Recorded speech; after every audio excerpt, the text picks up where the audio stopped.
Okay, so I've got 10 minutes to talk to you about information security.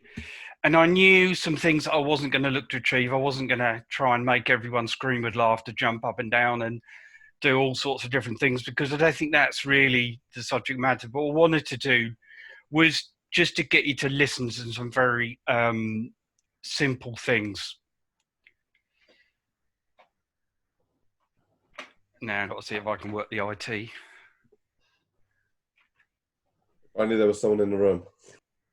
Yeah, I've just changed my setup, and what I'm having trouble with is getting this to move to the next slide.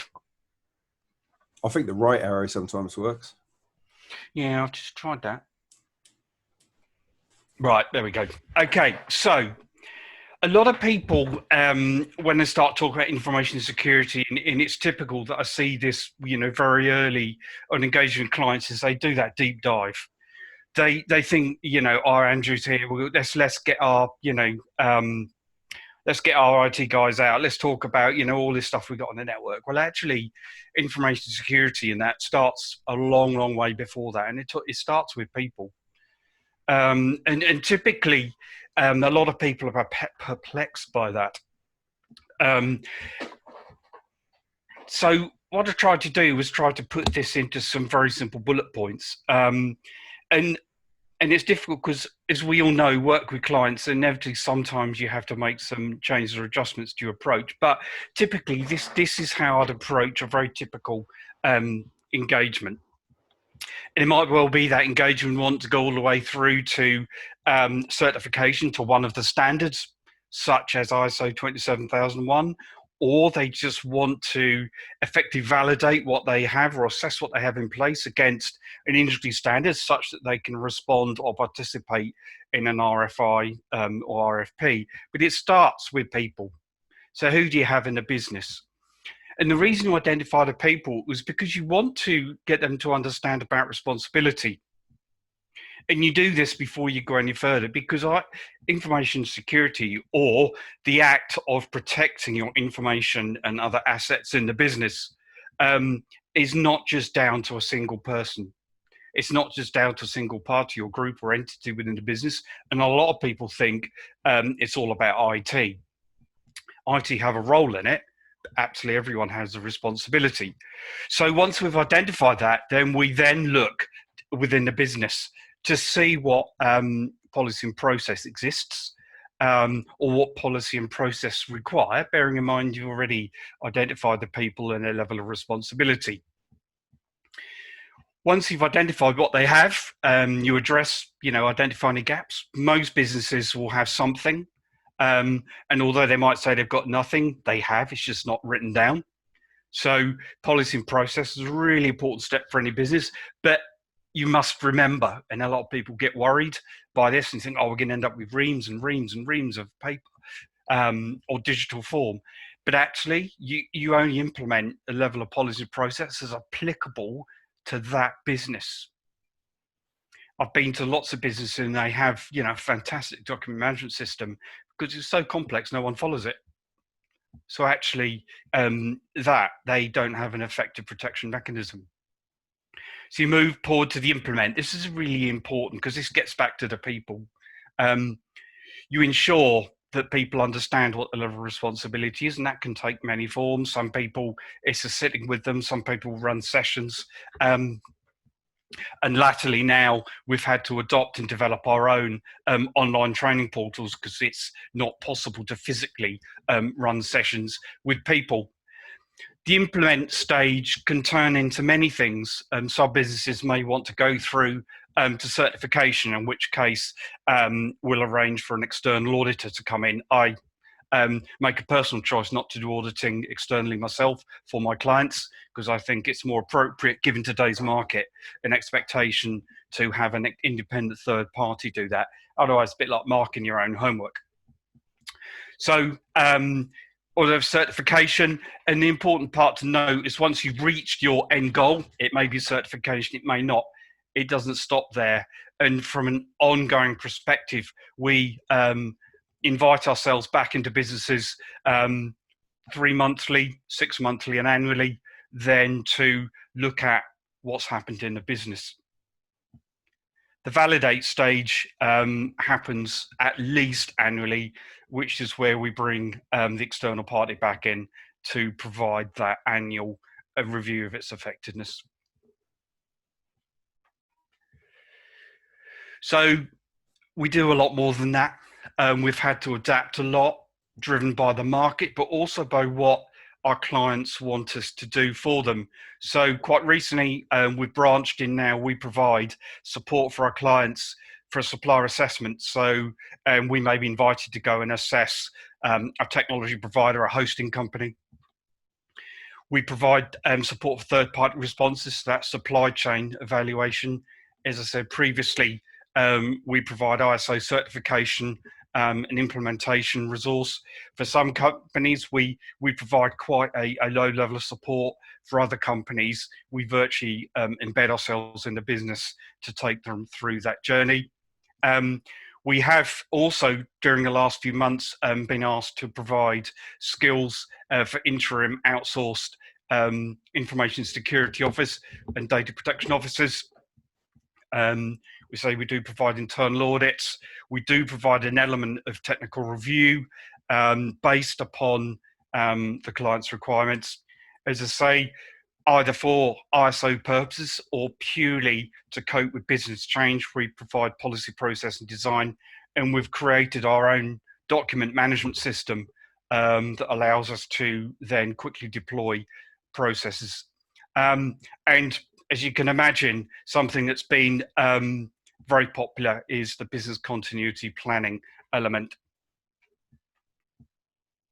So trying to wrap that all up, and I'm trying to keep to time.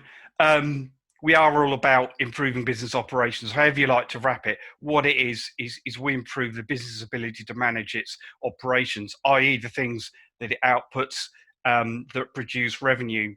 So it is about maintaining a business reputation. It is to a certain extent about reducing cost. Reducing the cost of unplanned events is of course about improving the level of quality, but absolutely it is about reducing the level of risk, to its information, digital or physical assets. And that is the end of my session today. And I'm going to ask everybody to submit some questions for Andrew following up on his presentation. So Andrew, the question I had really was what sort of thing, in terms of looking at a small to medium business environment, what sort of thing do you find is the most common information security problem that small to medium businesses have? It's typically business understanding what it is they need to protect. What is it, what's the asset, what information have they got? And I think you can sometimes see a disproportionate level of protection to actually what it is they're trying to protect. So, I mean, that's actually something that goes into big business as well, is that they haven't really stood back and said, right, before we procure, before we implement or, start to push out this software, what is it that we're trying to achieve and why? You wouldn't insure something without understanding what level of insurance you needed. It's the same with protection of your assets. You don't protect your assets unless you know what level you need to do. And remembering also, the other thing is they don't understand the scope of that, especially where you've got suppliers and you share information with them. So, sorry. Yeah. No, I was just going to say, so in order for your services to be effective, most effective, do you always have to take quite a holistic approach to all the hardware and software? Yeah, in fact, it's quite common that I don't get anywhere close to the infrastructure, perhaps not until perhaps second or third meeting with them. I need to understand how the business is architected first, to understand, how do they relate, how do they communicate, what are their clients, what sector in, what level of compliance do they have. And once I've got all of that picture, then I'll start to ask them questions. And I will not make judgment as to, that they should not have that particular software. What I will say is that it currently doesn't provide the right level of protection. I myself will not say you need to go and buy X or Y. I will say you need to go and buy a level of software that provides this. Because I think if I start then saying you need to go and work with this supplier, it makes me a bit that people can say, so but you probably would only recommend that supplier if you're getting a kickback from them. Or... Well, it creates a liability for you as well, doesn't it, if something goes wrong with it? Yeah. Well, it does. I mean, there have been instances where I've had to cross that boundary, perhaps because of an incident or something that's happened. I've had to point them in a direction, but usually that's been for a medium-term strategic approach rather than a long-term solution. But yeah, so it's some interesting discussions, but always try and remain very objective because I'm there for the business. I'm not there to be a technology consultant. I'm there to consult with them and advise them at a business level what strategies they need to have in place and keep the focus to say, this is why you're doing it, because you're protecting these assets. And of course, all of that is subject to change. If they make a business change, as some of my clients have made acquisitions, you have to start again. Not completely. We need to go back and repeat that plan, do, check, act. Yeah. So Andrew, just to clarify for the slower mind like me, do you get then in the initial stage, presumably you're going to get quite involved in the processes for that business to understand how that business works, how the gears mesh together, if you like. Is that right? Oh, absolutely. Absolutely. I want to know whether it's got sync commercial or not. Yeah, indeed. Yeah, indeed. Exactly. Oh, absolutely. Yeah, I can't leave the engineer and me alone, can I? Oh, absolutely. We get into the cogs. And for a lot of businesses, actually, they don't know. Yeah, exactly. So is that something you advise on, or do you as it work with other people on process if that's necessary? How does that work? I mean, depends on what actually the position the client's in. But I can either start them off. I've run workshops for people to try and basically record what they've got right now, such that we can identify where they need to be. I generally find a lot of businesses, when it comes to process documentation, are rubbish sometimes, aren't they? but they're saying that there are some I've been into, definitely the ones that have a high level of compliance, they are very good. They have to be. Yeah, no, fair enough. I guess the reason I was asking that question is just thinking about people I could connect you with who might be useful to you. Would sort of a business process person be someone you might want to talk to sometimes? Yeah, I already work with a few, I call them business process architects. Yeah.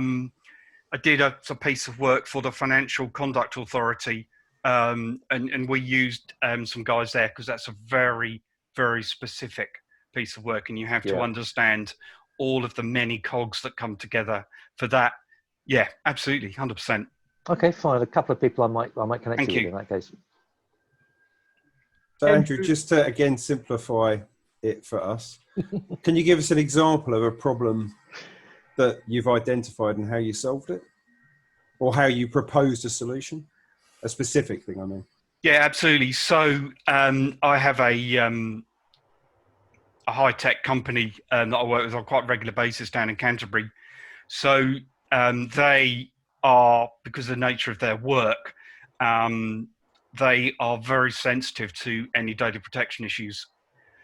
So they asked me to pop down and to review a contract they'd put in place or about to put in place with one of their partners, the VAR partners. As usual, I might get a cup of coffee or a cup of tea. If I'm lucky, I get stuck in a dark room with loads of documentation. And I read this agreement, and it took me a little while. It wasn't instant, but I found that there was a hole, and they would become liable if there was a data breach. So if you work that out, even looking at the minimum sort of fine categories from the ICO, the Information Quizzes Office, 2 or 4% of global revenue, at the minimum that would have been £60,000. Now, so the way I solved that was to ask them to go back to the legal advisor and ask them to close that liability in the contract. But actually, you know what? 60K is, you know, a reasonable amount of money. But actually, what would the impact been to their reputation in the market? Yeah. You know, they were a high tier one provider of their services. I would offer that probably would have taken them out of the market. So actually, £60,000 becomes, you know. So that's typical, not untypical. Just an example. I was happy to help them there.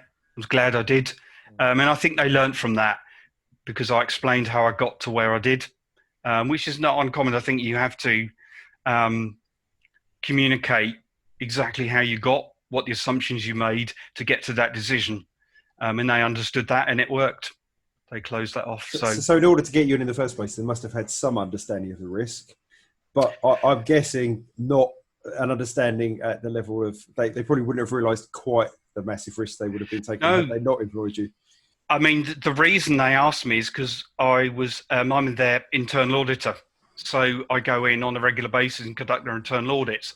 And because I'd previously advised them on the strategy for compliance with GDPR, they asked me to come and extend to sort of my agreement with them to cover that piece of work, which of course I was happy to do.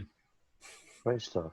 Andrew, just talking about the auditing side of things, we're talking about using external auditors. Do you have a group of people you normally go to for that? Yeah, I do. And I generally have like a hit list, but I do let the clients choose because, you know, it's an important relationship. They have to be happy. I use only UCAS, UKAS registered auditors. Right. So things like BSI, ISAQA, if they're names you may have heard of. If not, don't worry. And there's a few people out there. And the reason I do that is because if you don't use UCAS registered, and you might get a client in Europe, and more importantly, then they probably will not respect the certification. Right. Okay, interesting. I've got someone in mind. I might be able to connect you with, but I'll need to check whether they're UCAS registered in that case. Yeah. UCAS, you can usually see because beside their logo will have the UCAS number. Okay, I'll have a look. If they are registered, I'll put you in touch. Yeah, thank you. Hi, Andrew. Does your service often advise on, say, IT human resources levels? Absolutely, 100%. I mean, and this is what I was saying earlier, it is not just about the pure hardcore IT, it is about the whole business. So I work with finance, marketing, sales, human resources, HR departments. I have worked and advised and helped some of a growing number of HR sort of software apps as well. But yeah, we talk. In fact, probably in the grand scale of sort of things, actually, that whole piece around how you manage your staff, how you bring people into the business, but also people forget it is vitally important when you exit someone from the business that you have good policy and process, because, you know, someone wandering off with a copy of your CRM, no disrespect meant to anybody on the call, but, you know, it's a number of times I've heard of sales guys leaving businesses with, you know, a CSV output of all of the customer contacts or their client contacts. Vitally important. And you'll know more that something which people have begun to get grips with now, with the being pushed to remote working, is the absolute importance of having control of the IT assets people are using at home. Yeah, absolutely, yes. One of the other questions I wanted to ask was, having worked both in-house and privately since 2007, one of the things that is quite prevalent in the industry that I came from, which is legal, is still what I call the FAT model. So you've got the IT manager or director, you've got a team underneath, senior technical guys. There's a lot of FAT there. Say, for example, in the last firm I worked in, it was a 100-odd user firm, and the salaries alone for IT were pushing 300K a year entirely. Then on top, you had the IT infrastructure in the basement, loads and loads of thousands, tens of thousands of pounds. So with your type of service, I've got specific reasons for asking this. Are you able to easily identify how that can be streamlined for that type of business? Yeah, absolutely. And I think it's not an uncommon question to be asked. And I find it, and you're going. Hopefully, I'm going to see you nodding in a minute more about this. Is that you go into a business, you might go and speak to a COO or someone and say, "So, technology, talk to me about how's it work for you? How often do you reuse suppliers? What have you got? What do you do with it? What are the problems?" And they just look at you. And a lot of the problem is the reason you still see that, if I'm allowed to say it, the fat model. You ought to copyright that, by the way. Is that there's not a lot of communication. You might talk to the CTO, but that's where it stops. If you said to the COO, right, I'm going to take you, as I have done, I want to show you your comms room. This is where it all happens. And you open the door, and one side of the rack is the mop, the other side of the rack is a shelf full of disinfectants and stuff. And you say to him, did you know what this is? I went to a client's and I was walking upstairs with the director, and we were going up the stairs, and in their reception were two pull-up, actually very nice banners. Behind the banner was a half-height IT rack. And I jokingly said to the director, I said, well, that's quite an interesting place to have your email server. And the CTO wasn't far behind me, and he was really upset because he said, how did you know our email server was in that? Now, I wouldn't have minded too much, but that email server was in a cabinet in a reception on a ground floor, right, literally 12 foot in front of the front door, which was not locked. Wow. Really simple problem. And the worst bit was they paid an outsourced IT company good money. That is the value of communication. Effective technology and IT security is not about it. With all due respects, it is of course about stuff, but it's about people understanding what it is they've got and what it is the business actually needs. Because I guarantee you, if I'd have got the CFO and stood him in front of that rack and said, tell me how much you pay him, it would not have been a nice afternoon for that IT company. And do you know what? I don't want to sit here and I'm not slagging off IT companies. The business has the business has the responsibility. They need to be sure what it is they've got, what they need to do, and how to protect it. Because shoving your email server, if I'd have put a suit on, be quite smartly dressed, have a branded T-shirt, I could print something up, come in with a laptop under my arm, piece of cable, it's going to reception. I'm just here to do security updates. Do you mind if I just plug in? So, Dominic, how long would it take me on a gig connection to download their entire file system? Oh, yeah, not long at all, of course, yeah. And actually, I might not even need a piece of cable. I might be able to sit next to the receptionist, have a quick chat. I'm sat there, and that's what I mean. We don't allow things like CSV downloads for anybody except the admin for that very reason. But yes, I do agree. Yeah, it's a risk. Yeah. So after you've established that you're a visiting IT engineer, you'd probably be able to ask the receptionist for the Wi-Fi code anyway. Do you remember the days? Who's old enough to remember? We used to go into. I used to be a desktop support engineer, and used to go. The first place you'd look is you'd turn the keyboard upside down, or you'd bring the flap down on the screen, or you'd look on top of it for the. Don't forget post-it notes. Oh God! Yeah, absolutely. Oh, should I chuck that away then? Yeah, I can see Dan's reaching on his desk. It's sort of like. No, it's The company I used to work for, I had no access to the CRM at all. 2 months before I decided to leave, I came up with some bogus excuse as to why I needed to download it. And the head of IT upped my access to full admin so I could then do what I needed to do. I now have full access to their database and all of my customers that I left. Because I knew the gardening leave situation, as soon as I handed my notice in, I'd be gone. Laptop taken straight away kind of scenario, sort of escorted back home kind of thing. But talking about sort of Wi-Fi passwords, I mean, the most common one that I found in businesses that I've been in where I've needed to use their Wi-Fi for a presentation or something, is the name of the company with the letters that can be changed to numbers. So I used to work for the PW group, and it used to be PW66R0UP. And that's is a really good point, actually, because wherever you go now, they have to have wireless. It's the way we work. So you can't say I can't have a wireless network because I've got sensitive assets in my network. What you do is you don't connect the networks. A lot of things aren't complex. You just need to, as Mar knows, you just need to sit there and say, what is it I've got, what I'm trying to protect, and where is it? Oh, we need a wireless network. Don't join the two up.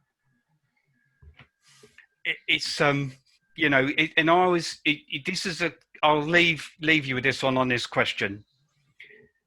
Always treat a visitor, a person coming into the office, a connection, a laptop, as untrusted until you, through some means, which you agree in your business, can create that trust.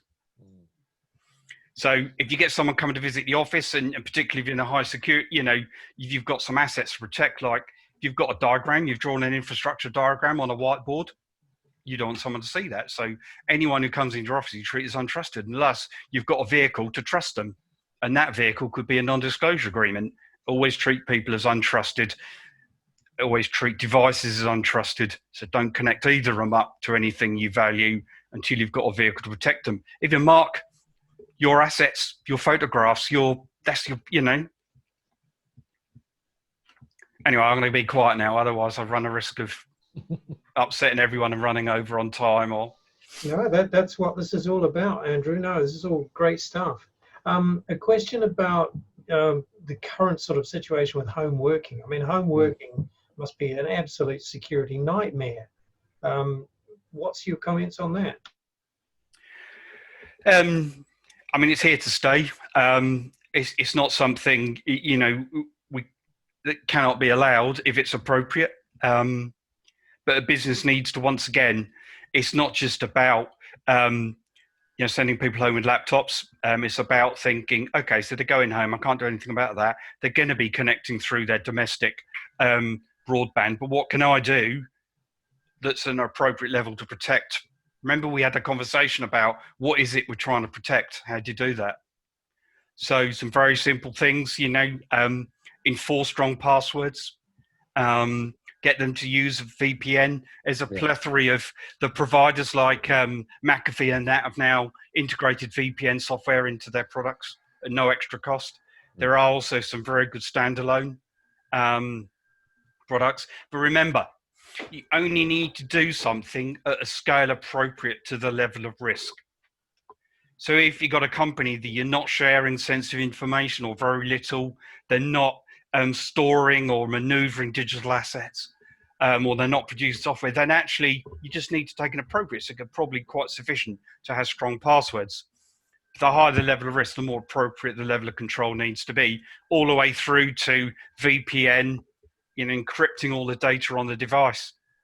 But I mean, Miles made a really good comment earlier about the use of secure desktops. I think you remember you saying about that. And one of the things I have seen is where people say, when you're working from home, you use your laptop, but all you're doing is using that to access a remote instance somewhere else. So the data, the risk is contained in a secure data center, as opposed to then everything you're doing in between is fully encrypted. But that's not appropriate for everyone. You don't need to do that if you're not swapping lots of information. But the same things apply. Good password control, good data control. So don't, if you don't need to store something on a laptop, don't put it on there. Or if you don't want to do anything else, encrypt it. By word, the best way is just to use your device as an access path. Don't have anything on it. But remember the line, you only need to take an appropriate level of action to the level of risk. And that comes back to the business again. What level of risk is there? Because it's here to stay, isn't it, for the foreseeable future. Yeah. And a lot of the people who are on this call, we've been doing it for a long time. So don't all rush out and, just if you can do anything, just sit and think, okay, so what's the level of risk? What would happen if someone came in here, I was making coffee, could get into my laptop with a, zip drive, 128 gig. What would happen if they could take everything off that laptop? What would the impact be? Not just to you, but to your clients as well. We have to work flexibly. We have to be able to move around with our devices, but just consider the level of impact if something were to happen. So that's my thoughts on remote working, home working, teleworking, however you like to describe it. I think, all of us who are in the IT world have a role to play to make sure that our clients are making the right decisions, both now and in the future, because things change. You bring a new member of staff on, you lose a member of staff, you just have to consider what the impact is, both to you, your business, but also to your clients. Andrew, do you work to a specific framework like ISO 27001? Does it vary for every single client? How does it work?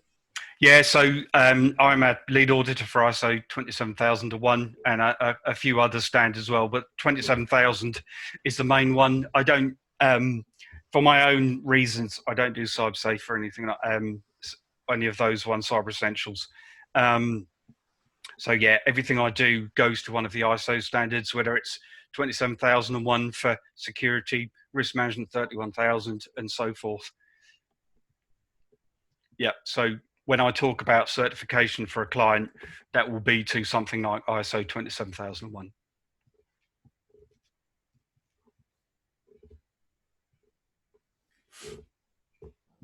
Wow, that's given us a lot to think about. Very, very comprehensive, Andrew. Thank you very much. It's a pleasure, and it's not about scaring people. It's all I ever look to do is just to make people sit back and think. Certainly done that today. Thank you very much. And and when you've done that, write it down, because you need to do the same in 6 months. And if you don't write it down, you don't know what basis you made the decisions on last time. And where do I write my password? Well, no post-it notes. You need to try and remember it, but there's some great products out there. LastPass, McAfee's got a password store in it now. Yeah. Print it upside down on your t-shirt so you can look down. Then nobody else will see it. I use SecuraSafe for mine.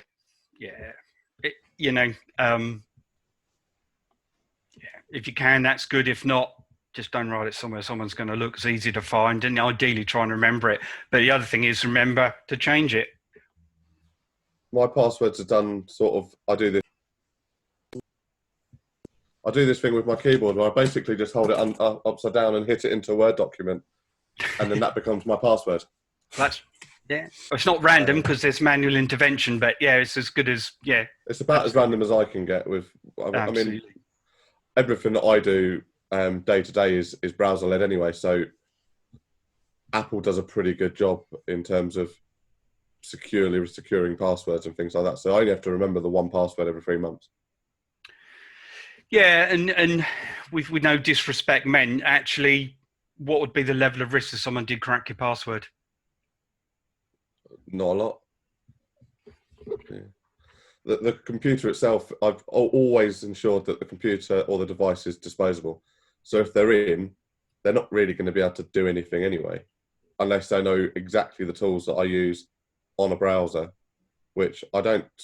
Every time I close the browser, it clears all the history and all that kind of stuff because the computer's not big enough to store it.